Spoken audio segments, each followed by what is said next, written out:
नमस्कार. प्रहारच्या मुलाखत सत्रात मी आपल्या सगळ्यांचं पुन्हा एकदा मनपूर्वक स्वागत करतो. खरं तर खूप दिवसानंतर आपण पुन्हा एकदा भेटतो आहोत आणि ही भेट सुद्धा अशी औचित आणि खूप लक्षणीय आहे, कारण आज आपण प्रहारच्या स्टुडिओमध्ये नाही आहोत, तर आपण देवगड तालुक्यामध्ये एका गावामध्ये आहोत. आणि या गावामध्ये येण्याचं महत्त्वाचं कारण म्हणजे काही काही व्यक्तींसाठी काही काही गोष्टी आपल्याला कराव्या लागतात, ज्यांची मुलाखत व्हावी असे प्रहारमधून अनेक मेसेज आम्हाला आले. अर्थात माऊली सावंत यांच्याशी आज आपण बातचीत करणार आहोत, यांच्याशी आपण त्याची हितगुज करणार आहोत. खरं तर त्यांचा प्रवास हा खूप महत्त्वाचा आहे, तो जाणून घेणं गरजेचं आहे की एखादा सामान्य पकवासवादक अगदी राष्ट्रीय नाही तर आंतरराष्ट्रीय स्तरापर्यंत कसं काय वादन करतो. आणि या मुलाखतीचा उद्देश सुद्धा हा असेल की असे माऊली सावंत प्रत्येक घराघरामध्ये निर्माण झाले पाहिजे.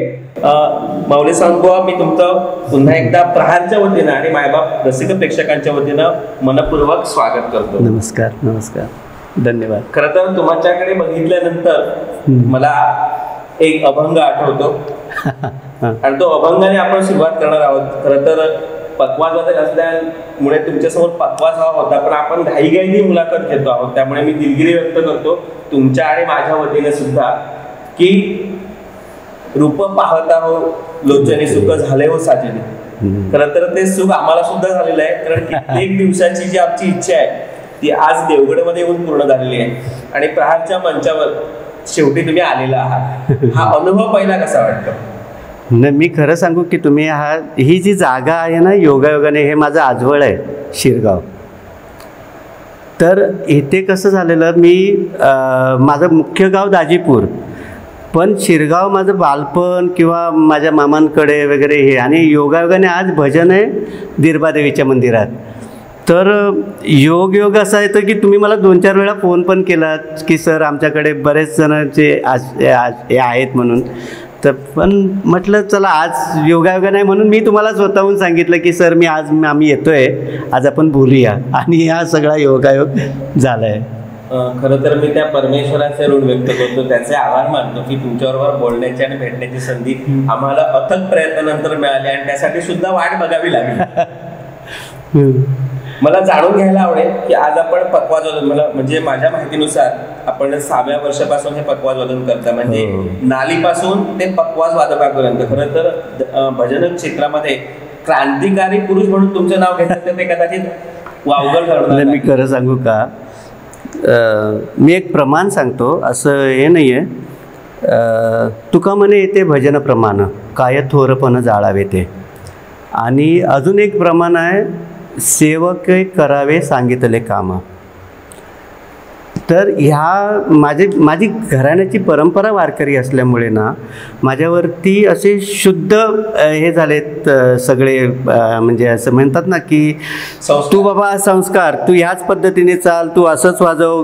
मला मुख्य म्हणजे जेव्हा माझ्या बाबांनी सांगितलं ना, शिक्षणामध्ये वारकरी शिक्षण मी सुरुवात केली आणि तू फक्त पांडुरंगाची हरिपाठ कीर्तन हेच वाजवायचं आहे, याच्या व्यतिरिक्त काही वाजवू नको. पण योगायोगाने म्हणतात ना, जे बाळकडू मला तिथे मिळालं आणि नशिबात होतं, शास्त्रीय गुरु मिळाले आणि नंतर मग हा प्रवास इथपर्यंत आला. बुवा, तुमचा प्रवास थोडासा उलटा झाला, उपशास्त्रीय शास्त्रीय. हो, नाही याच्यावरून तुमचा अभ्यास दिसतो मला, असं नाही. पण मुख्य म्हणजे शास्त्रीय अभ्यास करून नंतर उपशास्त्रीयकडे वळतात माणसं. पण माझं कसं भजनातून पहिला सुरुवात झाली आणि नंतर मग मी शास्त्रीय, म्हणजे जे आपल्याकडे घराणी पद्धत असतात, त्या घराण्याचा पकवाज मला योगायोगाने मिळाला. बुवा, आता आपण कोणत्या घराण्याचा वारसा जपतात, म्हणजे ती घराणी रसिक प्रेक्षकांना सुद्धा कळतील. आणि आम्हाला अभिमान आहे की आपल्या एका महाराष्ट्राच्या पकवाज वादकाला अशा प्रकारच्या दुसऱ्या राज्यातील घराणेशाहीचा वारसा मिळतो आणि ही आमच्या महाराष्ट्रासाठी सुद्धा खूप महत्त्वाची आणि अभिमानाची गोष्ट आहे. हो, नाही मी तुम्हाला खरं सांगू का, आपला जो खरा पकवाज, शास्त्रीय पकवाज जो वाजतोय ना, हा उत्तर भारतीय पकवाज, त्याला आपण पखावज म्हणतो, पण आपण मराठीत पखवाज म्हणतो किंवा मृदंग म्हणतो. हा योगायोगाने कसं झालं, मला कुदमसिंह घराण्याचा पखवाज आहे हा. आणि घराणी कशी आहे, एक पानसे घराणं, कुदमसिंह घराणं वगैरे अशी बरीच घराणी आहेत, पण मुख्य घराणं कुदमसिंह घराणं. तर ह्या घराण्याच्या पद्धतीने काय झालं, कुदमसिंह महाराज पहिले, त्यांचे नातू शंभूप्रसाद तिवारी आणि त्यांचे जावई मृदंगाचार्य म्हणजे माझे गुरु पंडित रामदासजी शर्मा. तर ह्यांच्याकडून मला पूर्ण घराण्याशाहीचं पखवाज म्हणजे शिक्षण मिळालं आणि ती परंपरा ही मला मिळाली आत्ता. म्हणजे योगायोगाने तुम्हाला सांगू का, जवळजवळ माझे आजे गुरु जाऊन कदाचित 250 वर्षाच्या वरती गेले असतील किंवा काही माहिती नाही मला, पण योगायोगाने मला तो पखवाजही आता मिळाला आहे. तर तुम्ही मगाशी उल्लेख पण केला त्याचा की आम्हाला ते थोडं सांगा म्हणून, पण तो 250 वर्षाचा पखवाज आहे तो माझ्या तिथे त्यांनी मला तो सुरपूत दिलेला आहे. तो बुवा, जेव्हा आपण पखवाजाची घराणी बघतो ही विशिष्ट प्रकारे, त्या घराण्यामध्ये प्रत्येकाची म्हणजे स्तुतीपरण हा एक काहीतरी प्रकार आहे, त्या प्रकाराबद्दल आम्हाला जाणून घ्यायला आवडेल. कसं आहे माहिती आहे, स्तुतीपरण म्हटल्यानंतर एक सुरुवातीचंच मी तुम्हाला सांगतो की जेव्हा ह्या पखवाजाची उत्पत्ती झाली, जेव्हा त्रिपुरासुराला भगवान शिवने वध केला आणि त्याचा वध केल्यानंतर ब्रह्मदेवाला सांगितलं की मला एक असं वाद्य दे की मी हर्षभरीत होऊन त्याच्यावरती नृत्य करू शकतो. तर तेव्हा ब्रह्मा हा उत्पत्ती करताय, तर त्याने त्यावेळेला तिथंच ते ब्रह्मदेव त्याचं धड पडलेलं होतं राक्षसाचं, तिथे ते माती एकत्र केली, ते वगैरे वगैरे ते जमा केली आणि त्याला ब्रह्मदेवाने नाव दिलं मृत अंग. ते अपभ्रंश होऊन मृदंग झालं. नंतर मग ते गणपतीकडे गेलं. ते एक थोडक्यात पार्श्वभूमी सांगतो ते स्तुतीपर्णाची. आणि नंतर मग ती आता हे वाजवणार कोण, कारण भगवान शंकराला तर नृत्य करायचं आहे, मग वाजवायला पाहिजे ना. मग गणपती बाप्पा होते. सुरुवातीला पखवाज हा गणपती बाप्पाने वाजवले आणि तोही कसा माहीत आहे तेही सांगतो की त्याने प्रश्न केला गणपती बाप्पाने की बाबा हे वाजवायचं कसं. तर मग शंकराने डमरू वाजवला की त्याच्यातून 14 सूत्र निघाली. 14 सूत्राचं पण खूप मोठा ते व्याख्या आहे, अय्यमलरक वगैरे ही जी 14 सूत्र निघाली त्याच्यातून गणपती बाप्पाने बोल तयार केले, जे 10-10 दिनता किडधा दिनता वगैरे वगैरे हे जे बोल आहेत तसे ते तयार झाले. आणि त्याच्यात सुरुवातीला गणपती बाप्पाने आमच्या ते एक स्तुतीपरण शंकराचं, म्हणजे शंकर हे वडील असल्यामुळे आमच्या गणपती बाप्पांनी जी तयार केली ती स्तुतीपर्ण की बम बम बम गिड गिड गिड गिड झम झम झंग झंग थरिकिट कुकुता कत्ता कत्ता धेत्ता त्राम त्राम थुन तडन्न धा ओम डिमिक डिमि डमरू बाजे. कारण ते 14तून सूत्र निघाली ना, 14 सूत्र निघाली त्या डमरूतून. डिमिक डिमि डिमि डमरू बाजे गिरी कैलास शिखर पर राजे धिमिम धिमिम धन मृदंग बाजे शीश गंग अर्धंग विराजे. शिवाची स्तुती केली गणपती बाप्पाने. शीश गंग अर्धंग विराजे उमा रमा हर सब सुर राजे कर त्रिशूल डमरूलिये नाचे शिव छम छम छम चनननननन तत थैय थैयता थैय थैयता थैय थैयता. अशी ती स्तुतीपर्णांची सुरुवात गणपती बाप्पाचीकडे. खरंच बुवा धन्यवाद. हा खूप विस्तृत विषय आहे आणि आपण त्याच्या खोलात जेवढं जाऊ तेवढं ते अजून आपल्याला त्याच्यातून ज्ञान मिळत जाईल. बुवा, आपण अगदी सुप्रसिद्ध असलेल्या पांचाळ बुवांबरोबर संगीत साधलेले आहात आणि मला वाटतं जेव्हा बुवा आपल्यातून निघून गेले त्यानंतर कित्येक वर्षांनी तुम्ही आज दिरबाबाई मंदिरामध्ये आता अलीकडे. मला खरोखर मी खरं सांगू का, आता मला ना तुम्ही तो विषय काढला म्हणून इमोशनल व्हायला लागते थोडं. म्हणजे असं नाही म्हणत आहे की पांचाळबुवांचा विषय काढला म्हणून सांगतो. 1993 सालाला मी आलेलो दिरबादेवीच्या मंदिरात आणि मला वाटते ती दंगल वगैरे झालेली आणि वगैरे वगैरे काहीतरी असं झालेलं. त्यावेळेला बुवांनी एवढी आणि तेव्हा मला वाटतं ना आमचे आप्पा होते, आप्पा गोगटे. हो, आणि आप्पा गोगटानं मी सांगू माझ्या आजवळच्या माणसांना यायला तिथे मला भेटायला यायला मिळालं नाही. तेव्हा का सर आहेत तिथे आणि सगळे माझे मामा मंडळी हे सगळे आलेले, मला त्यांना भेटायला मिळालं नाही. एवढी गर्दी म्हणजे शेवटचा माणूस ना एकदम असा छोटा. आप्पांनी मला वाटते काहीतरी वेगळी कोल्हापूरवरून पोलिसांची अजून पथकं 2 मागवली की ही गर्दी तुम्ही कंट्रोल करा म्हणून. मी खरं सांगतो. आणि हा आजचा दिवस आहे. मला तो बुवांचा विषय काढला म्हणून ते मला थोडं भरून आलं. ही बुवांबद्दल तुमची असलेली आत्मीयता आहे, त्यांच्याबद्दल असलेलं प्रेम आहे, ही श्रद्धा आहे. आपण बुवांच्या बरोबर अनेक कॅसेटी सुद्धा सुंदर वाजवलेल्या आहेत. तो अनुभव कसा होता त्या काळाचा? नाही, बुवांचं कसं होतं मी तुम्हाला सांगू का. बुवा ना त्यांना हवं तेवढं ते वाजवून घ्यायचे की माऊली हे एवढंच पाहिजे, हे एवढंच पाहिजे, 10 एवढ्या प्रमाणात पाहिजे, ता एवढ्याच प्रमाणात पाहिजे. त्यांना जे हवं होतं ना ते स्वच्छ मांडून घ्यायचे. त्यांना माहीत आहे की आणि योगायोगाने ते माझ्या गुरुजींकडे सुद्धा आलेले की त्यांना माझं शिक्षणाची पद्धत माहिती होती, शास्त्रीय शिक्षणाची पद्धत. तर त्यांना माहिती होतं की माऊलीकडे काय मटेरियल आहे आणि आपल्याला काय उपयोग करून घ्यायचा आहे भजनामध्ये. शास्त्रीय भजन, शास्त्रीय वादन वेगळं, पण आपण ते उपशास्त्रीयमध्ये कसं मटेरियल वापरायचं हे बुवांनी माझ्याकडून करून घेतलं. आणि तुम्हाला खरं सांगू का, काही आमच्या जोगेश्वरीच्या बारीमध्ये बहुतेक डबल बारी होती, तिथे त्यांनी एक प्रयोग केला.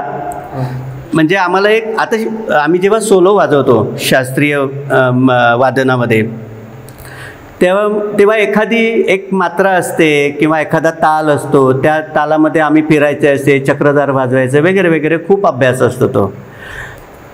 पण बुवांनी काय केलं, आमच्या भजनातलं काय केलं, विठ्ठले विठ्ठले विठ्ठले रखुमाई सावळे, 8-16चा हिशोब केला. मला सांगितलं माऊली तू ह्याच्यातले तुझे तोडे वाजव. आणि बघा ना, मला बुवांचा हा मोठेपणा आवडायचा की तो शास्त्रीय अभ्यास त्यांनी मला तिथे वाजवायला लावला.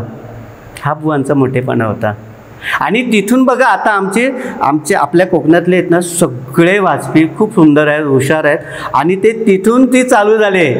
आणि आता आपण इथे तोडा वाजवायचा, इथे स्तुतीपरण वाजवायचं, इथे मुखडे वाजवायचे, हे चालू केलं. हे मी माझं नाही श्रेय घेत आहे, हे बुवांचं श्रेय आहे. बुवांनी केलं ते, पांचाळ बुवांनी केलं ते, माझ्याकडून करून घेतलं. गुरु त्या ताकदीचा लागतो. म्हणून मी तुम्हाला सांगतो ना की बुवांचा विषय काढला की थोडं मी इमोशनली होतो असं. नाही नक्कीच. त्यानंतर तुमच्या घराण्यामध्ये सुद्धा परण हा जो काही प्रकार आहे तो प्रसिद्ध शास्त्रीय परणामध्ये. म्हणजे अशी कोणकोणती परणं आहेत की तुम्ही काही त्याच्यातले एखाद दुसरं तर? हो नक्की. आता मी तुम्हाला सांगू की सुरुवातीला मी तसं ना माझे काही व्हिडिओ आहेत तसेच, मी गुदवंशीय घराण्याची पर्णांचे बंदिशीची विविध बंदिशी अशा पर्णांचे जवळजवळ 7-8 किंवा असे हे टाकलेले आहेत यूट्यूबवर की असे टाकलेले आहेत. तर त्याच्यातही मिळतील. पण तुम्ही आता विचारलं म्हणून मला ते आवडलं. मी सांगेन तुम्हाला. विशिष्ट पद्धत अशी आहे त्या पर्णांची. माझ्या गुरुजींचा एक परण आहे नवहक्का परण, की त्याची तिहाई अशी आहे कीर्तक तिंगडे 10 कीर्तक तिंगडे 10 कीर्तक तिंगडे 10 कीर्तक, म्हणजे 9-10 अशा पद्धतीने येते. आणि ते नृत्यकार जे असतात ते अशा पूर्ण पद्धतीने ते असे कव्हर करतात ना पूर्ण स्टेज, तो पूर्ण असं आहे. आणि तो मी पाठ करताना ना तोही एक किस्सा सांगतो चटकन. माझ्या गुरुजींनी मला तो परण दिला, नवहक्का परण, आणि माझा पाठ होत नव्हता. तर तुम्हाला माहिती आहे आमच्या मुंबईची गर्दी, तेव्हा मी भाईंदरला होतो राहायला, आताही भाईंदरलाच आहे. पण तेव्हा बोरिवलीवरून भाईंदरची गाडी पकडायची आणि आतमध्ये चढायचं म्हटल्यानंतर खूप. तर माहीत आहे ना ट्रेनचं कसं एक पद्धत असेल, तर माझ्या ते डोक्यात होतं. गुरुजींनी शिकवल्या चटकन रस्त्याने चालता धेटे ते टेकडं धा तिथे धेटे ते टेकडं धा तिथे धेटे ते टेटे, ही पद्धत होती ती माझी. आणि योगायोगाने ट्रेनमध्ये गेलो. ट्रेनमध्ये ती गर्दी आणि त्या ह्याच्यामध्ये तो माझा परण पाठ झालेला की धेटे ते टेकडं धा तिथे धेटे ते टेकडं धा किट्ट धेटे ते धेटे ते धेटे ते टेकडं धा किट्ट धा किट्ट तुमकडे घेता गे तिट गे दिन नग धेता घेंतरान धा कते टता आती रे किडत कथा किडतक दिंगड धा किडतक दिंगड धा किडतक दिंगड धा किडतक दिंगड धा किडतक दिंगड धा किडतक दिंगड धा किडतक दिंगड धा किडतक दिंगड धा किडतक दिंगड धा देन देन ना. असं म्हणजे हे जे प्रकार आहेत ना हे खूप पर्णांचे प्रकार आहेत.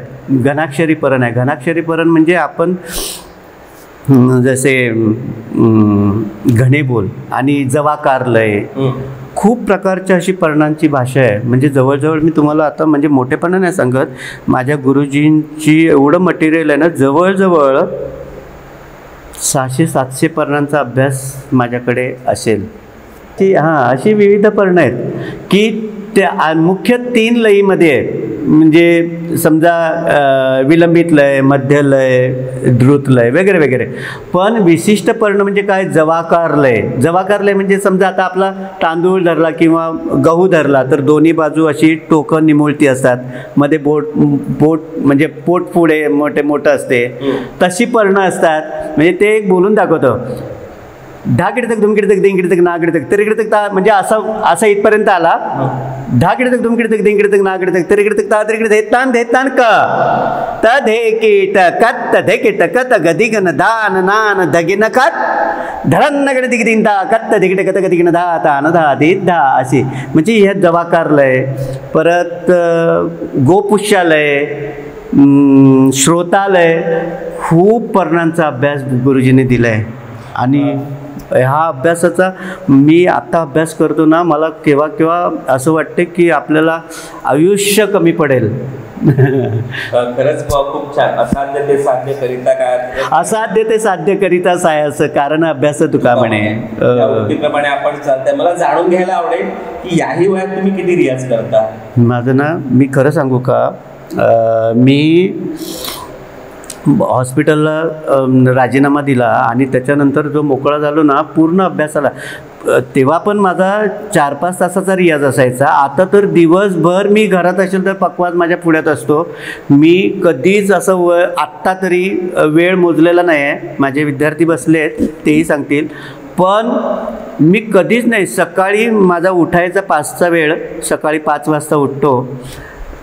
पूजा आरती झाली, नाश्ता पाणी झाला की पक्वाच काढायचा, तो 1:30-2 वाजेपर्यंत जेवायचं, परत लिखाणाचं काम, परत कुठे कार्यक्रम असेल तरच कार्यक्रमाला जायचं, नाहीतर पक्वाज एके पक्वाज. अभ्यासच ज्ञानदेवी अभ्यास मोठा.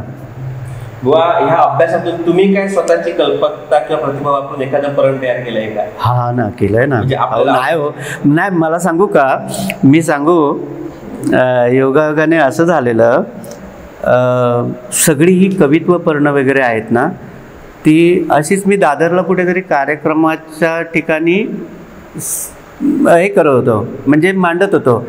तर तुमच्यासारखा एक खूप सुज्ञ पत्रकार आणि असा स्वभावाने खूप छान असा मला कार्यक्रमाच्या अगोदर काय म्हणाले की माऊली, आम्ही ना तुमचं शास्त्रीय वादन आम्हाला खूप आवडते म्हणून आम्ही खूप लांबून येतो वगैरे वगैरे वगैरे झालं.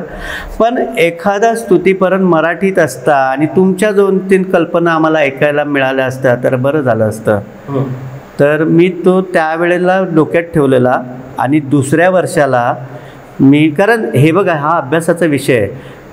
लिखाण करायचं किंवा पर्ण बनवायची हे काव्याचं खूप वेगळं आहे. तर मग नंतर म्हटलं आपण जर, आणि कोणतरी हे सुचवणारं यायलाच पाहिजे ना समोर. मग मी एक मराठीतून, विघ्नहर्ता जय गणेशा बुद्धिदायक मोरया, साजिरे रूप गोजिरे मुख मुकुट शोभे रत्नहार, एक हाती कमल पुष्प, एक हाती शस्त्र परशु, दोन्ही बाहू मृदंग धमके, धुमकिडत धुमकिड धुमकिड धुमकिडत दादा. म्हणजे गीतांगी छंदामध्ये हा छंदाचा पण अभ्यास असायला लागतो, त्याची शब्दरचना व्यवस्थित असायला लागते. तरी माझ्याकडून तो तोडका मोडका झाला असा आणि तो परण बनला. नंतर मग मी एक उठाण म्हणून केलेलं.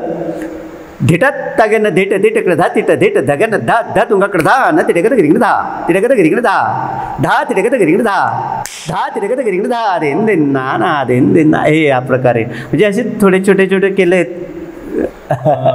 बुवा, आपण अनेक ठिकाणी चांगलं प्रेझेंटेशन केलेलं आहे, अनेक ठिकाणी ज्या चांगल्या दिग्गजाने तुम्हाला तुमच्या शाबासकीची थाप तुमच्या पाठीवर दिलेली आहे. या सगळ्यामध्ये पांचाळ बुवांचा खूप मोठा वाटा आहे. त्यांना विसरून तर तुम्ही पुढे जाऊ शकत नाही. कारण जेव्हा जेव्हा मी त्यांचं नाव घेतो तेव्हा तेव्हा तुमच्या डोळ्यामध्ये अश्रू, मला थोडं इमोशनल व्हायला हे सगळं. पण त्या काळामध्ये जे भजन असायची ती आडतालामध्ये असायची. हो हो. मग ह्या आडताला हा काय नेमका विषय असतो आणि कशी असायची? नाही, हे सगळं श्रेय बुवांचं आहे. मी खरं सांगू का, माझ्याकडे अभ्यास होता.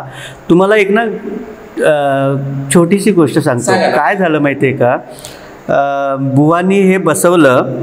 बुवांमुळे काय आडतालाचं झालेलं ते सांगतो. पहिला आडतालाचं सांगतो.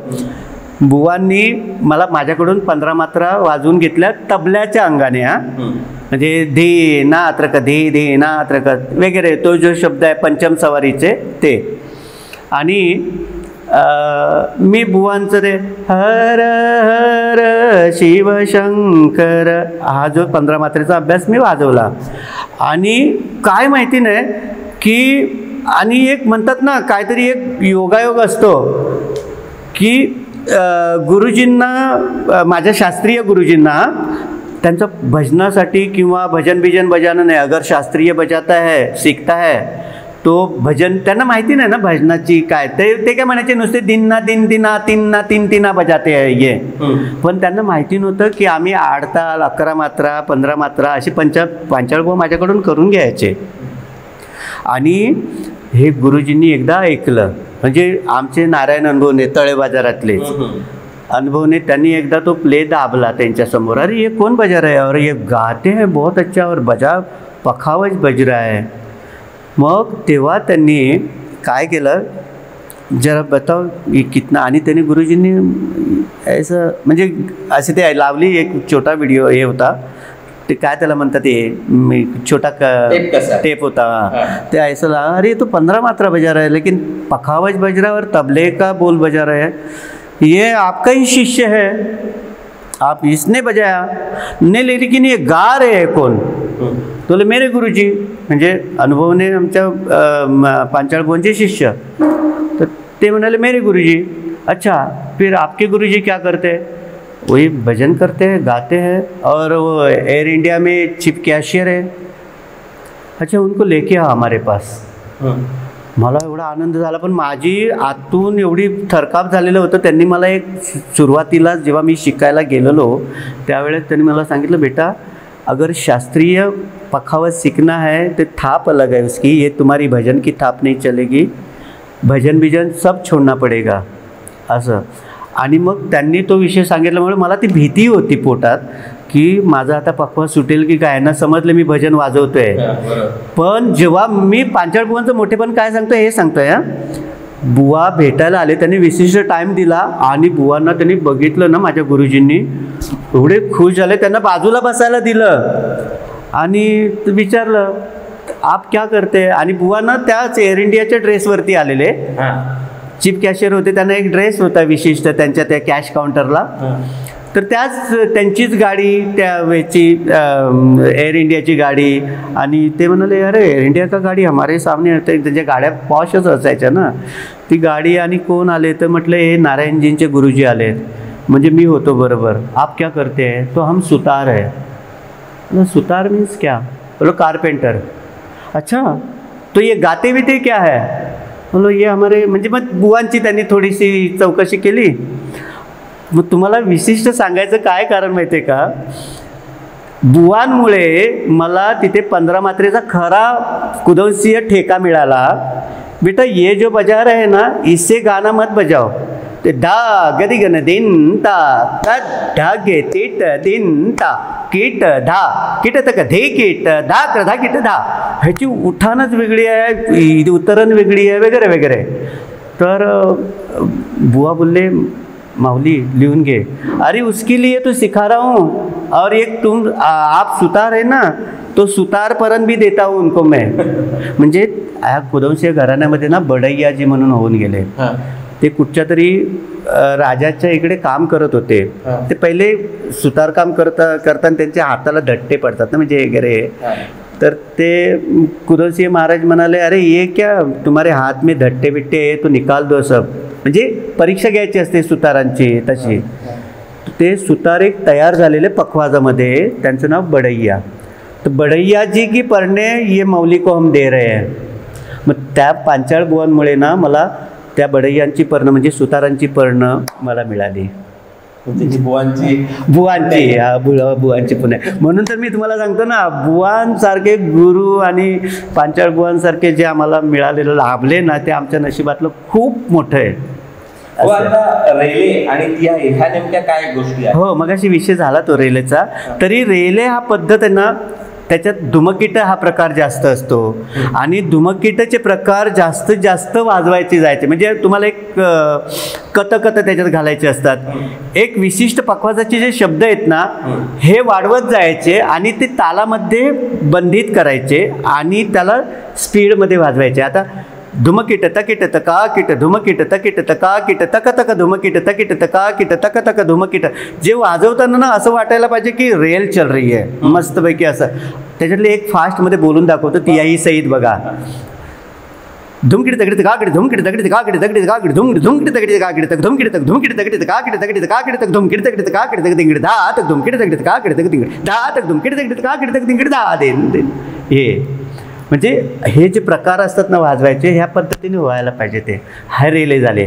आणि तिहाई, ती तिहाई तकीट तका किट तुम तिटक तक गदिगन धा तक धुमकीट तकीट तका तिटक तक गदिगन धा तक धुमकीट तकीट तका तिटक तक गदिगन धा.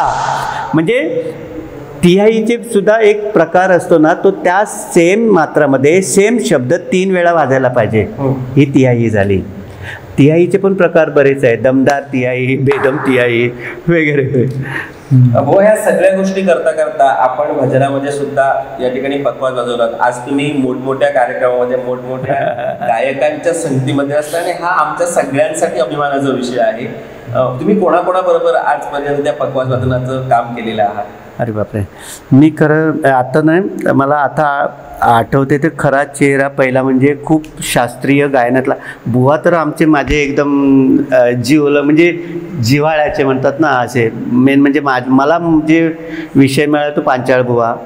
त्यात भजनाचे अंग धरलं तर तुळशीराम बुवा दीक्षित किंवा आमचे भाटकर बुवा. आमचे रामदादा गेल्यानंतर भाटकर बुवांनी मला थोडे दिवस पखवाजाला बोलवलेलं. बागडे बुवा, हे खूप मोठी नावं आहेत. आणि त्यावेळेला मी त्यांच्या थोडेसे त्यांची जी चक्री भजनं त्यावेळेला चालायची ना आमच्या दादरला ज्ञानेश्वर मंदिरमध्ये, तेव्हा त्यांचे भजनाचा योग मला वाजवायला मिळाला. त्याच्यानंतर योगायोगाने किशोरी ताईंबरोबर मला वाजवायला मिळालं. म्हणजे ताईंनी मला केव्हा ऐकलेलं कुठे ऐकलेलं काय माहिती नाही, पण मला योगायोगाने मला त्यांचं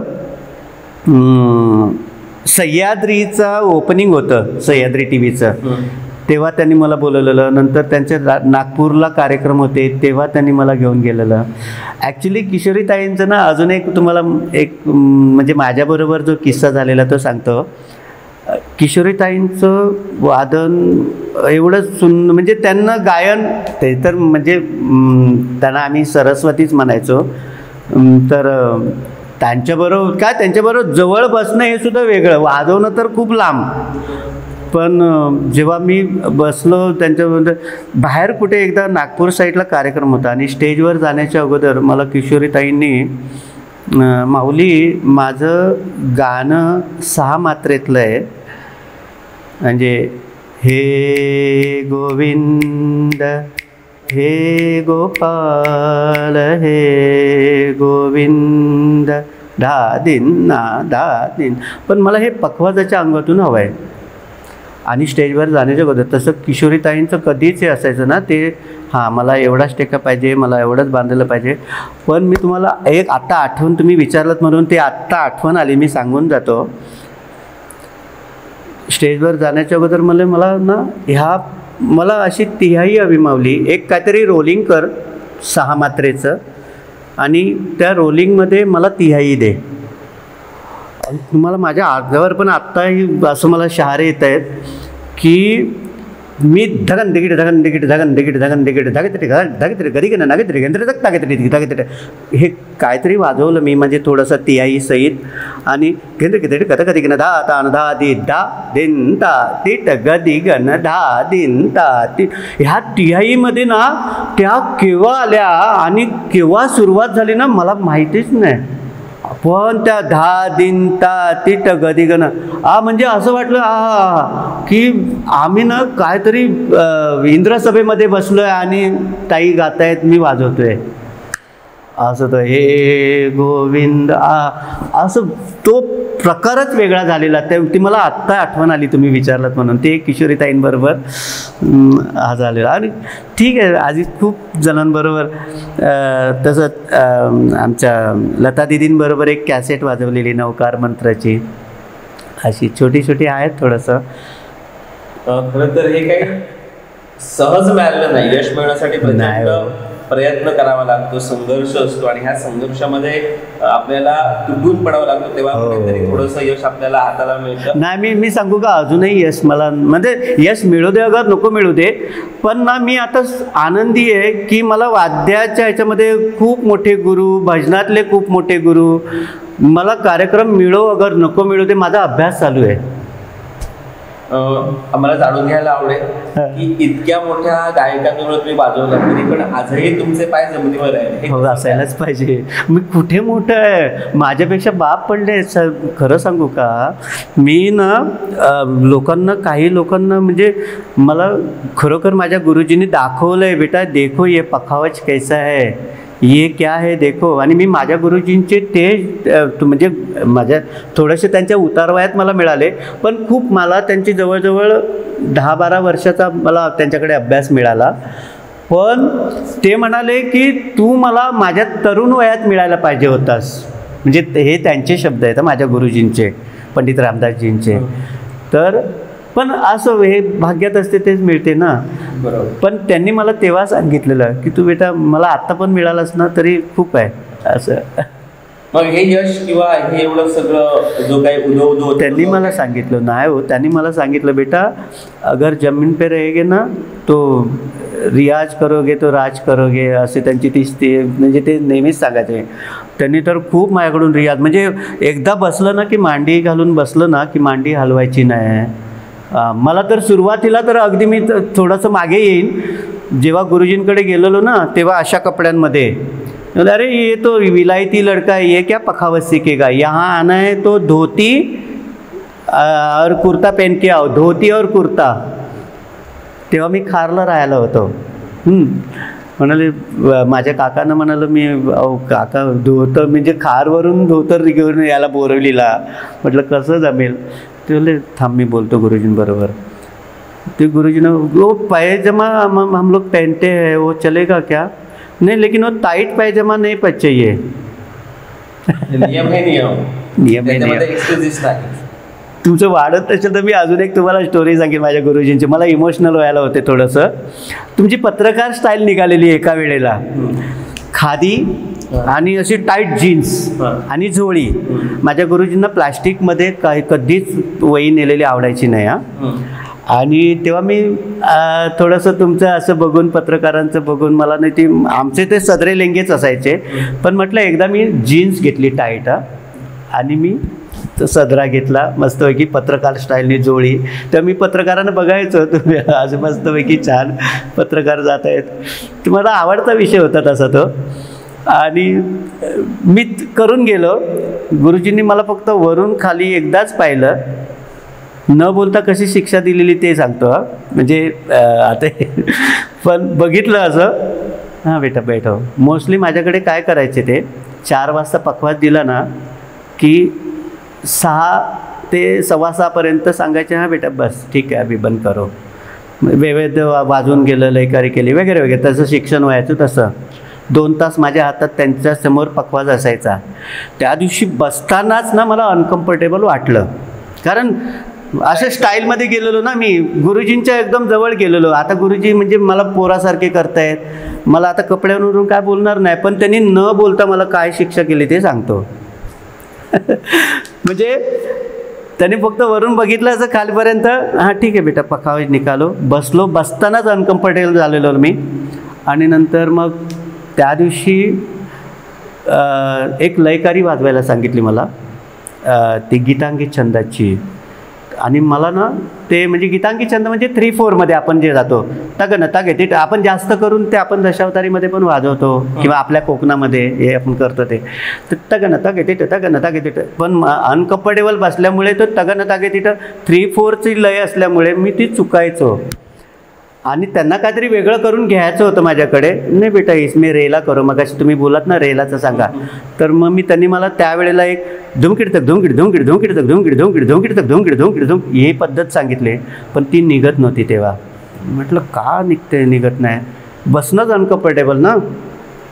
म्हणजे कपड्यांचं महत्त्व काय हे माझ्या गुरुजींनी तेव्हा मला नंतर तेव्हा आता म्हणजे असं वाटलेलं 6 वाजता वाजायला आलेत. आता गुरुजी म्हणणार चला ठीक आहे. म्हणजे त्यांची बसायची अशी जागा होती आणि त्यांच्या पलंगाला खाली थोडी अशी जागा होती. लगेच आपला पखवाज उभा करायचा आणि पाय सोडायचे मस्तपैकी, असा विषय माझ्या मनात आलेला. आणि त्याच्यात ह्या सगळ्या घोळामध्ये ना मी विसरायचो ते बोल. आणि परत अरे बेटा ये नहीं ऐसा नहीं, ये ऐसा करो, ये ऐसा करो, चल नहीं रहा है, निकास बरोबर आना चाहिए, तिरकीट बरोबर आना चाहिए वगैरे वगैरे. तर त्यांच्या पद्धतीने ते सांगत होते. आणि नंतर मग काय झालं, मला इथून कळा मारायला लागल्या, कानातून गरम गरम वाफा यायला लागल्या. 7:30 झाले हो, 7:30 झाले. मी असं माझ्या ना डाव्या हाताकडे हे होतं घड्याळ होतं, गुरुजी समोर बसायचे अशा पलंगावरती, मी खाली बसायचो ह्या हाताला. आणि सारखं नजर माझी घड्याळाकडे आणि त्याच्यात चुकायचं. पण ते डोळ्यातून गरम गरम पाणी यायला लागलं. मला समजलं की माझ्याकडून ही चूक झाली आहे, पण गुरुजी काय बोलत नाही आहेत. पण नंतर 7:45 झाले आणि बस एवढं बोलण्याच्या अगोदर मला त्यांची हावभावाची पद्धत माहिती होती. अगोदर पग उभा केलं, पाय सोडले असे. मला ती न बोलता त्यांनी शिक्षा केली. त्याच्यानंतर मी जीन्स आणि हे म्हणजे असं म्हणतात ना पाय घालून कधीच नाही वाजवलं असं.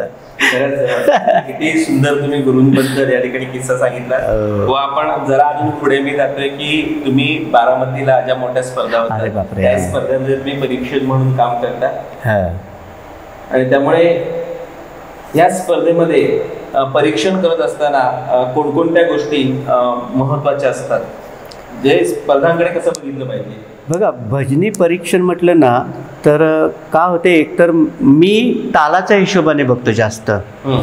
गायनाच्या अंगाने आता ठीक आहे, एवढं आमच्या पांचाळ बुवांचे एवढे माझ्यावर संस्कार आहेत ना चांगले, की तुम्ही एखाद्या गाणं कोणतं तरी गुणगुणलात ना तर मी साधारण हे सांगू मी की बा हां साधारण हा राग असावा. माझा अभ्यास नाही येतो, थोडासा अभ्यास म्हणजे पांचाळबुवांमुळे. पण ताल मला पांचाळबुवांनी परफेक्ट करून घेतलेले, किंवा माझ्या शास्त्रीय अभ्यासामुळे तालाचा अभ्यास माझे खूप छान झालेले वगैरे वगैरे. तर माझी एक विशिष्ट पद्धत असते की भजनामध्ये जे आपण ताल वाजवतो सुरुवातीला, आता तर बरेच जण काहीतरी 11 मात्रा घेतात, 15 मात्रा घेतात वगैरे वगैरे. ते आमच्या पांचाळबुवांनी सुरुवात केलीच आहे.